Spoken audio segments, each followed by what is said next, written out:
In our previous videos, we've been looking at collusion or price fixing, which is against the law. So overt collusion or price fixing is illegal. But there is a legal form of collusion. Tacit collusion is legal. And price leadership or parallel pricing is an example of tacit collusion. This is not against the law. The way this works is that we don't have businesses sitting down, like we do with overt collusion or price fixing, getting together to agree to produce less to charge more. With price leadership, what we have is that we have just an understanding in the industry that certain companies are the leaders in that market. They might be the more efficient company, they might be the largest company. And so what happens is we observe their behavior as the competitor, and then we follow them. We say, oh, they must know something we don't know. And so if they're raising their prices, then we need to raise our prices too, because they must know about something that's happening.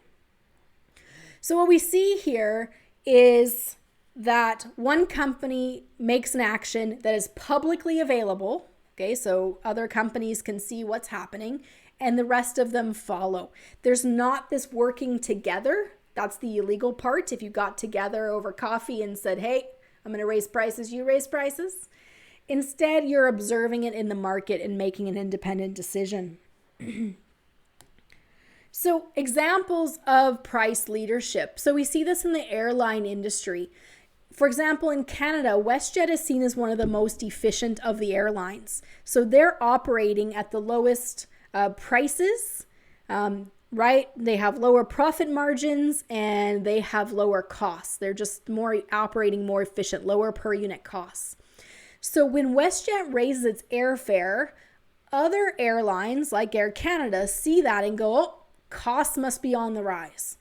If Westjet can't afford to keep operating at these lower prices, it must mean there's something happening with the market, some costs are going up, and as such, we need to adjust as well.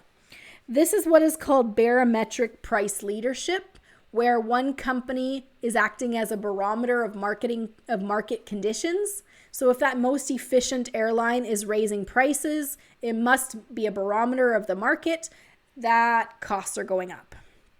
In the US, that airline is Southwest Airlines. It's one of the most efficient. So when Southwest Airlines starts to raise their prices, other airlines see that because it's publicly available and they raise theirs as well.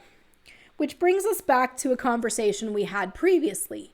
We were talking about a lawsuit against Air Canada and Westjet for colluding on baggage fees.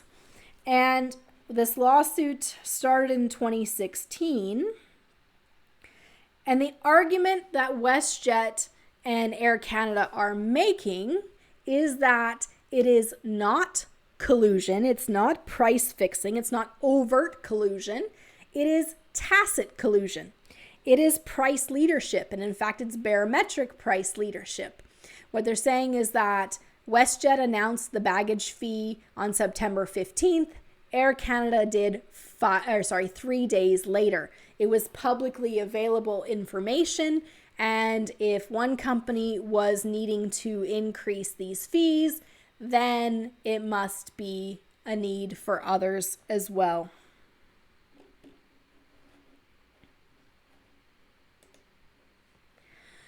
So, overt collusion against the law, tacit collusion is legal because they're making decisions in the market with publicly available information. They're not working behind the back of the customer. Which leads us to our last question, which is gas stations and gas prices in Alberta. Do we have overt collusion when it comes to gas prices? So when you look around town and you see the prices of gas and they're all the same, is it because these companies are getting together to do price fixing? Well, a number of years ago, the government actually investigated whether there was price fixing, whether these companies were working together to set prices.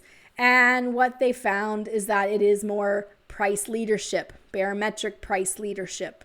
Because you post the sign for your gas prices up in front of your gas station, another gas station can see that information and they go, oh, well, if Shell is raising the price, then maybe Fast Gas should be raising their price too. They must know something we don't know. And so then we have price leadership, not collusion. So this ends the material for microeconomics. I've enjoyed having all of you in my class this semester.